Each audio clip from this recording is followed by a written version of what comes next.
বিপ্লবী ছাত্র জনতাকে অভিনন্দন এবং শুভেচ্ছা। ধারাবাহিক লড়াই সংগ্রামের মাধ্যমে হাসিনার পতন নিশ্চিত করেছে। এই হাসিনার পতনের মধ্য দিয়ে আমাদের প্রাথমিক বিজয় অর্জন হয়েছে। এখনো আমাদের অনেক কাজ বাকি আছে। বিবি কার্যালয়ে আমাদেরকে গরু ছাগলের মতো ঝুলাইছে। এডিসি শাহিন শাহ, যুগ্ম কমিশনার খন্দকার নুরুন নবী সহ যারা, তাদেরকে অবশ্যই বিচারের মুখোমুখি।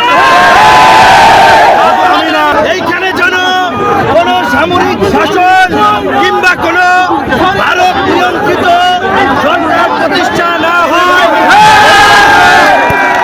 সেই জন্য রাজনৈতিক ঐক্যমতের ভিত্তিতে অনতিবিলম্বে অন্তর্বর্তী সরকার গঠন করতে হবে এবং ছাত্ররা ডক্টর মোহাম্মদ ইউনূসকে প্রধান করার যে প্রস্তাব দিয়েছে, আমার দল এবং আমরা সেই প্রস্তাব সমর্থন করছি। আমরা অনুরোধ জানাবো আজকে সন্ধ্যার আগে মহামান্য রাষ্ট্রপতি ডক্টর ইউনূসের নেতৃত্বে অন্তর্বর্তীকালীন সরকার গঠন করে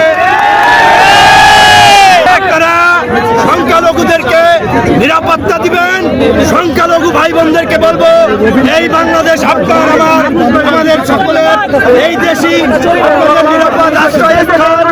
সবাই আপনারা মিলেমিশে থাকবেন, সকলে শান্ত থাকবেন, শান্তিপূর্ণভাবে আনন্দ উচ্ছ্বাসের বহিঃপ্রকাশ ঘটবেন। যারা গুরুতর অপরাধ করেছে তাদের ক্ষমা নাই।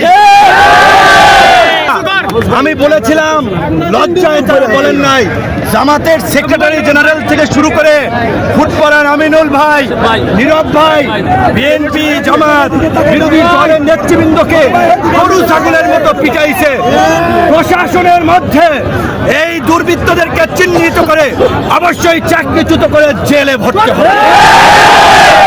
আপনারা গণ অধিকার পরিষদের নেতা কর্মীদেরকে বলবো, অন্যান্য এই আন্দোলন সংগ্রামে অংশগ্রহণকারী দল ছাত্র জনতার সাথে মিলেমিশে এলাকার শান্তি এবং স্থিতিশীলতা রক্ষায় কাজ করুন।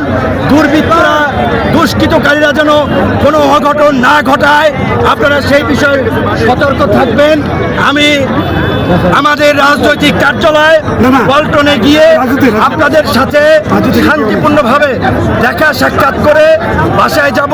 তাড়াহুড়ো করবেন না, আমাদের কোনো ভাই যেন পরে আহত না হয়, কেউ যেন কারো দ্বারা সমস্যায় না পড়ে, খেয়াল রাখবেন।